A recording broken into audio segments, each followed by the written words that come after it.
Welcome. This is a review of the Uni Shift 0.5mm mechanical pencil. Uni is a brand of Mitsubishi pencil company, and this is a mechanical pencil, as I say, the Uni Shift 0.5. It has a largely plastic silver coloured barrel, but this part is metal and knurled for a good grip. And here, this front part here is also metal. It has a plastic cap over a black eraser which removes to put the replacement leads inside. Now, one unusual feature about this pencil is that when you rotate it,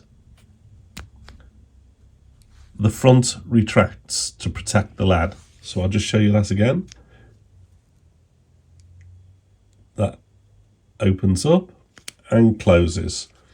So this protects the lead when in your pocket and ensures that this doesn't stab anything.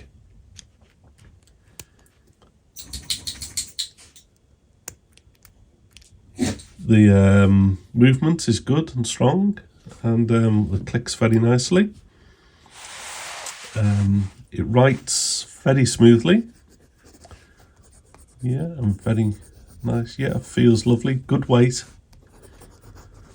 Well balanced. It's lighter than some, with this being the plastic body. The overall length is approximately 15 centimeters, which is fairly standard. It has a clip, which is metal. Says made in Japan there. Yeah, so overall it's lighter than some, lighter than the all metal mechanical pencils, but it feels nice. It's a good finish and has a good balance and weight here, and has this fairly unique retracting mechanism. You can see this is 0.5 here as well. They're color coded the different pencil diameters on the different pencils. So there you go, that's a Uni Shift 0.5 mechanical pencil. Please give us a like and thumbs up, and we welcome your comments. Thank you.